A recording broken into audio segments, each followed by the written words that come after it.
Um bom dia a todos, leitores e seguidores do Jornal Diário dos Campos. Sejam muito bem-vindos a mais uma live, mais uma entrevista nossa aqui em nossas redes sociais, no nosso portal, no nosso Facebook, no nosso YouTube. Cheguem junto, compartilhem, curtam, comentem, participem conosco, porque temos um assunto muito importante para tratar na manhã desta quinta-feira. Estamos recebendo aqui no nosso estúdio o Rafael Issarricli, recém-empossado como novo coordenador da FIEP Campos Gerais Centro-Oriental, a Federação das Indústrias do Estado do Paraná. Ele está presente para falar sobre as perspectivas para o setor, sobre os desafios do novo cargo, e, enfim, tudo sobre a indústria, o panorama desse setor aqui em Ponta Grossa, um setor que está em destaque, como vocês que acompanham o Diário dos Campos puderam ver ao longo da semana as matérias, é um setor que está em alta, com tantos dados aí deste início de 2025. Um bom dia, Rafael, seja muito bem-vindo ao Diário dos Campos, um prazer recebê-lo. Como está a expectativa para assumir esse novo cargo na FIEP? A posse foi semana passada e agora o trabalho já começa a todo vapor, numa perspectiva, imagino que positiva, pelos dados que temos acompanhado. Um bom dia. Sim, bom dia a todos. A perspectiva é de continuo de crescimento na indústria paranaense, então a ideia é trabalhar agora. Eu já fazia um trabalho por Ponta Grossa, pelo núcleo das indústrias, pela associação comercial, então expandir esse trabalho para a regional. A regional é composta por 31 municípios importantes na indústria paranaense, como Ponta Grossa, Castro, Jaguariaíva, Telêmaco Borba, Ortigueira, Sengés, Siqueira Campos. Então é uma regional grande. Palmeira também faz parte da regional. Trazer os dados desses municípios, começar a entender o crescimento dele, entender as demandas principalmente dessas indústrias e passar para a FIEP. Esse é o principal desafio hoje, é trabalhar em conjunto com todo mundo aí, conhecer melhor a região dos Campos Gerais, né? De Ponta Grossa e região, para poder entender como a gente pode fomentar a indústria, quais são os problemas localizados, porque Ponta Grossa a gente sabe quais são os problemas, mas é uma região bem maior, então eu preciso entender isso, conhecer um pouco melhor para poder ajudar toda a indústria no desenvolvimento. E desde a sua experiência, né, já como no núcleo de distritos industriais, do Distrito Industrial da CPG, trazendo agora para a coordenação da FIEP, você menciona aí problemas, mas também características importantes. O que já foi possível identificar disso? O que trazer do trabalho feito até aqui para esse novo cargo na FIEP? Então, primeiro fomentar a conversa entre os industriais, né?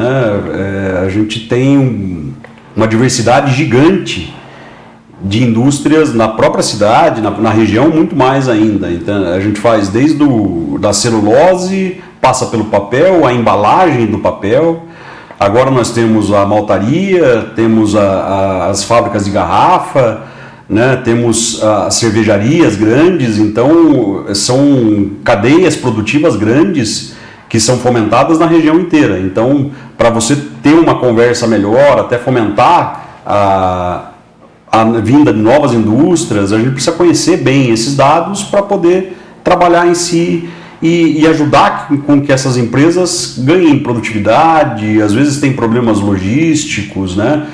Ponta Grossa tinha um problema de asfalto, de logística mesmo, infraestrutura do distrito industrial, que foi melhorado bastante nos últimos anos através de asfalto, água pluvial, né? A rede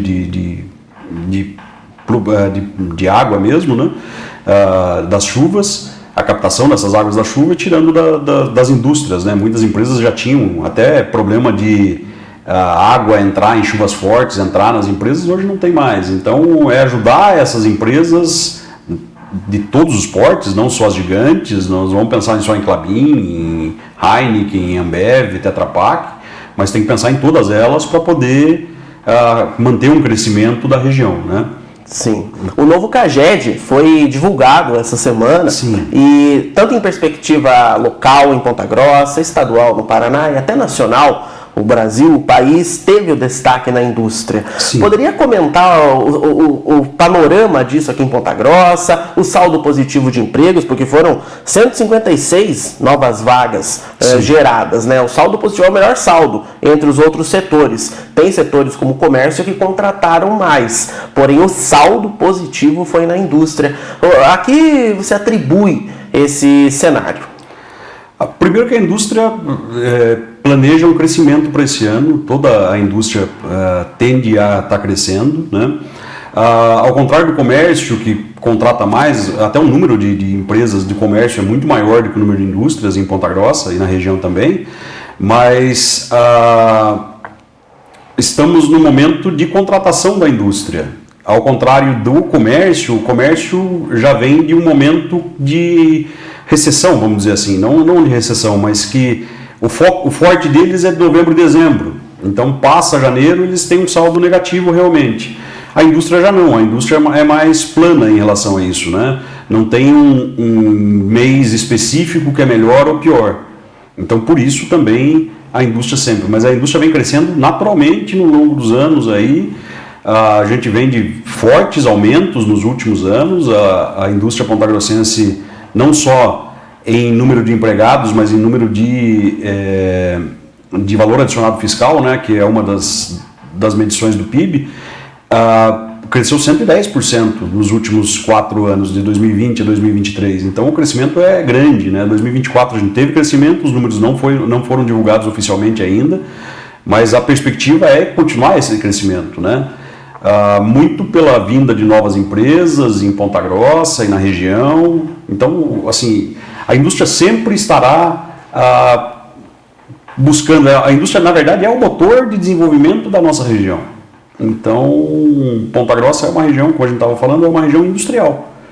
Ela deixou de ser agrícola há muito tempo. A transformação industrial agrega valor a esse grão produzido no campo, né, a borracha natural, no meu caso, né, que eu sou da indústria da borracha. Então a gente vai agregando valor e vai aumentando o valor do produto final. Aproveitando esse gancho, né, comentou sobre a sua área, né, onde a indústria da borracha e tudo mais. Poderia recapitular um pouco aí a sua trajetória, quando que começou esse interesse, né, pelo tema e tudo até aqui, até chegarmos nesse momento tão importante para onde você assume essa coordenação na FIEP? Então, eu sou formado em Engenharia de Materiais aqui na UEPG, lá nos anos 2001 eu me formei. E de lá para cá eu já trabalhava numa empresa multinacional, né? Eu trabalhava na Tetra Pak, né, num período aí até 2004, mas existia uma empresa familiar de pequeno porte, micro porte na verdade, que é a Hickley Borrachas hoje. Mas ela, no ano 2002, no final de 2002 meu pai faleceu, então eu tive que começar a estar me colocando a par da empresa e trabalhando nisso. Então no ano de 2024 eu assumi oficialmente a empresa e fiz ela crescer e se desenvolver. Hoje a gente atua nacionalmente aí em todas as unidades da federação praticamente, a gente tem vendas e trabalha de maneira geral. Aí há uns 2 anos atrás, mais ou menos, há 2 anos atrás, eu assumi o núcleo das indústrias da CPG. Então ele já deixou de ser o núcleo do distrito industrial, ele pega toda a indústria pontagrossense. E ano passado eu assumi também a diretoria da Associação Comercial, na diretoria de indústria. Então lá eu sou diretor de indústria, coordenador do núcleo, mas eu trabalhava para Ponta Grossa.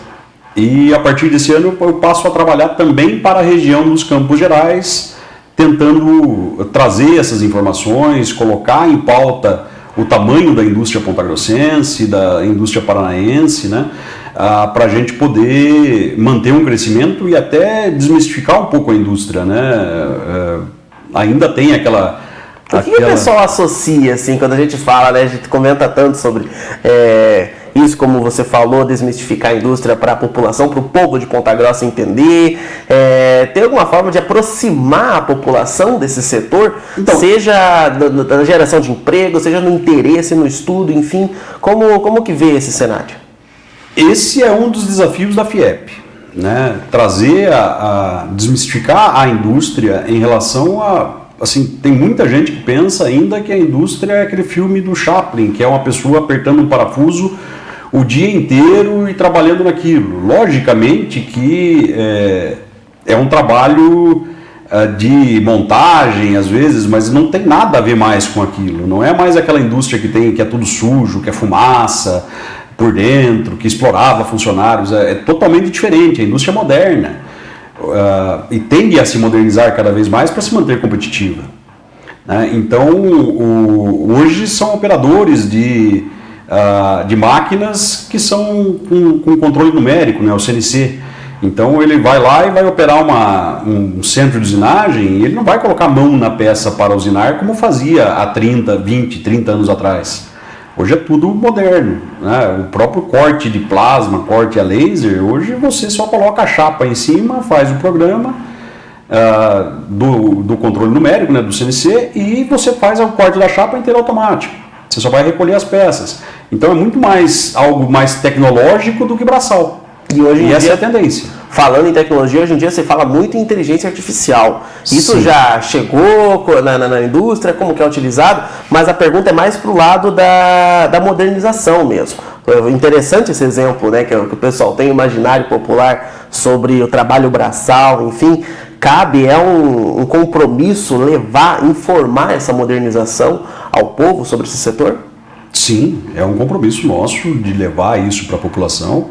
Em relação à inteligência artificial, ainda a gente está caminhando a passos lentos, mas já começa a ter esses avanços, né? Não em áreas talvez de produção diretamente, né? Mas até no planejamento da produção você já começa a usar inteligência artificial, no planejamento de vendas você já começa a utilizar as inteligências artificiais, e a tendência é que isso, com os próximos anos, a gente tenha cada vez mais essas ferramentas de inteligência artificial a nosso trabalho também, né? Ajudando a empresa a se planejar, a trabalhar de uma maneira mais clara e produzindo mais e melhor.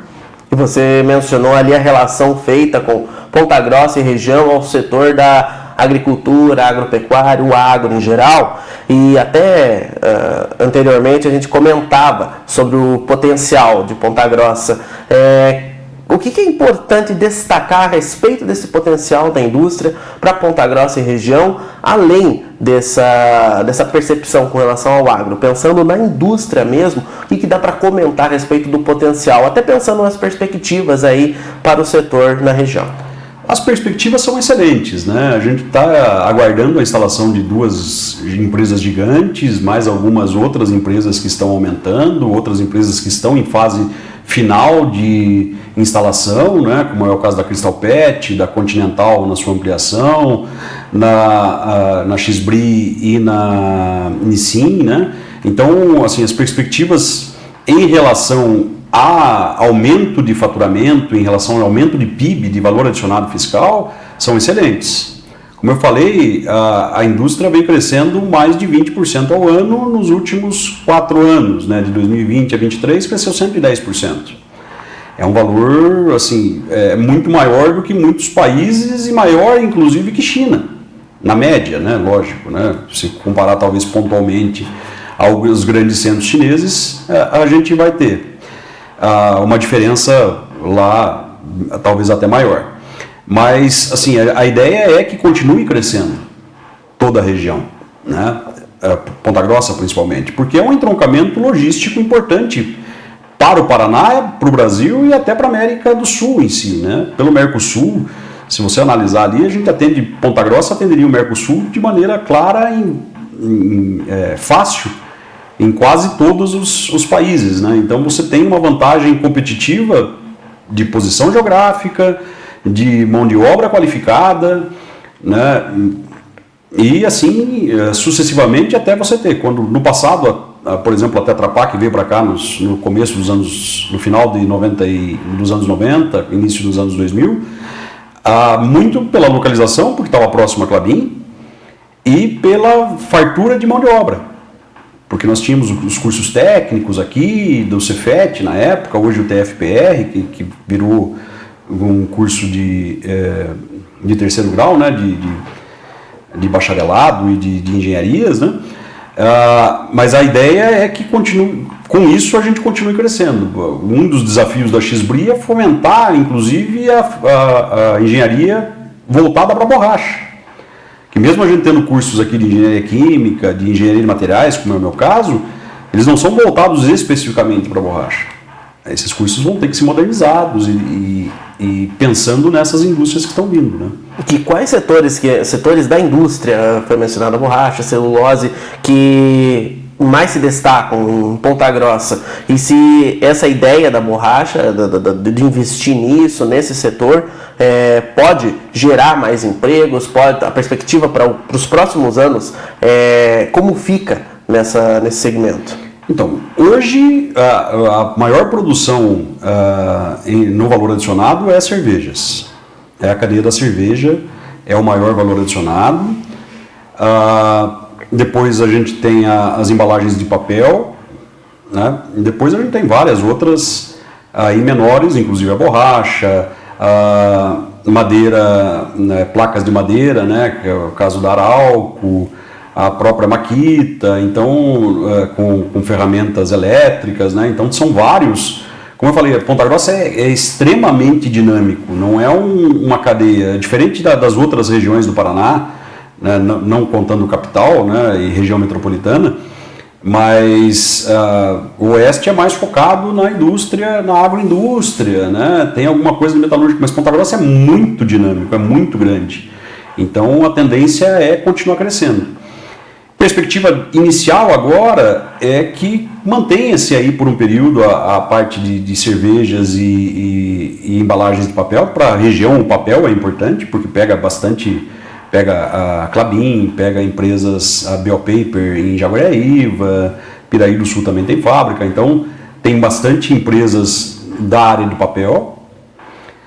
A área de cerveja, a área da borracha é uma das que vão crescer com a XBRI, é uma fábrica grande, importante para a economia regional, então também vai aumentar bem em termos de valor adicionado fiscal, e ela vem para competir também com as grandes que estão já aqui, né? Então vai ser uma briga boa e a gente espera uma briga boa nos próximos anos. E quanto aos impactos disso tudo na economia como um todo de Ponta Grossa, como você vê essa possibilidade, principalmente como está o contato da FIEP com as lideranças do município, representantes, né, na Assembleia, o próprio Poder Executivo daqui, enfim, como que está pensando, né, para alianças e negócios futuros aí para possibilidades e investimentos? Sim, esse é um desafio que eu tenho de buscar isso, principalmente as lideranças na Assembleia Legislativa, né, os nossos deputados estaduais, aproximar mais a indústria deles, é uma das metas que estão relacionadas ao meu cargo, então a ideia é estar trabalhando com isso. Agora teve uma mudança no Executivo Municipal em relação à Secretaria, né? Antes era o Paulo, agora é a Fainara. Ainda não temos uma parceria tão forte, mas a tendência é que isso se mantenha, né? Como já tinha no passado, de buscar esses dados, de ajudar na construção do cenário industrial, né? Auxiliar no levantamento dos problemas, inclusive, né? De cursos que vão precisar ser instalados, de treinamento para mão de obra, para qualificar a mão de obra para a indústria. Então o trabalho é grande aí e depende de estar buscando também os nossos deputados estaduais, inclusive os federais, porque a indústria precisa de logística, precisa escoar a produção, precisa trazer mercadoria de fora. Isso tem que ser bem pensado para continuar o crescimento. E é importante a devida exploração desse potencial de Ponta Grossa e região, né, Rafael? Com certeza, com certeza. Algum outro ponto além disso tudo aí que queira destacar? Estamos encaminhando para o final da nossa entrevista. Algum outro ponto a se destacar diante desse novo desafio aí na FIEP? Os desafios vêm, a gente tende a encará-los e buscar a melhor maneira de lidar com eles. Então os desafios são gigantes para a gente continuar crescendo. Para continuar um crescimento de 20% ao ano, aí, a gente vai precisar de muito investimento, não só das indústrias, né, não só do capital privado, mas do governo do estado, da parceria com o governo do estado, da parceria com o governo federal, para manter a logística aqui, desde rodovias, aeroporto, ferrovias, tudo isso a gente vai precisar. Tá? O porto também é uma coisa que nos preocupa e fomenta também, né? Há investimentos, talvez trazer o Porto Seco para cá, que também foi outro dado que a gente já trouxe no passado aí. Mas assim, é importante que a gente tenha aí essa comunicação entre as lideranças para que a gente consiga esses investimentos. Muito depende ainda de governo estadual e federal e a gente precisa tirar isso, né? A gente tem a possibilidade de crescer ainda mais. Quantas indústrias Ponta Grossa já perdeu por falta de infraestrutura inicial, né? Um aeroporto que tenha voos diários ou que possa trazer uma mercadoria de fora. Até aproveitando esse gancho, né? Nesse começo de ano, a questão do aeroporto chamou muita atenção. Como que vocês enxergaram isso? Então, a gente precisa se unir para que isso acabe, para que a gente tenha tanto a reforma do terminal quanto a reforma da pista, se for naquele local. Se a gente tem que ter um outro local, a gente já quer buscar esse local. Então, pela associação comercial, nós nos prontificamos, inclusive, a tentar ajudar a custear esses estudos para ver o que vai fazer com o aeroporto. A gente precisa dos voos diários. Assim, a tendência a gente espera que isso se resolva rapidamente, que a Azul fique, que consiga um horário melhor, que a gente comece a fomentar a indústria a partir disso. A gente precisa de voos diários porque a maioria dos voos, das viagens aqui são viagens a trabalho, né? Um turismo empresarial. O turismo empresarial, ele em média é 1,7 dias, se não me engano. São 2 dias no máximo que a pessoa vai e volta. Então não precisa ter uns horários específicos, precisa ter a saída. Mas até para mim e outras empresas para cá é importante que tenha esses voos, né? Sim, para tudo isso e muito mais, muitos desafios estão pela frente. Rafael, muito obrigado pela sua presença aqui no Diário dos Campos. As portas estão sempre abertas. Muito obrigado. Temos aí um compromisso com a informação, com, enfim, tantos assuntos referentes à indústria, à economia. É um compromisso nosso do Diário dos Campos, então sempre é um prazer recebê-lo. Volte sempre para explicar, comentar cada vez mais todas essas notícias à nossa população, aos nossos leitores. Rafael, obrigado. Eu que agradeço. Muito obrigado. Muito obrigado, até uma próxima. Obrigado a todos vocês que ficaram conectados, acompanharam conosco essa entrevista. Continuem acompanhando nossas redes sociais, o nosso site do DC+, o nosso jornal impresso também. Vocês acompanham tantas novidades, principalmente aí nesse setor aí da economia, da política, enfim, é um compromisso nosso aqui do Diário dos Campos com vocês, nossos leitores de Ponta Grossa e dos Campos Gerais. Aqui Cícero Goitacazes, até a próxima entrevista aqui no Diário dos Campos. Um bom dia.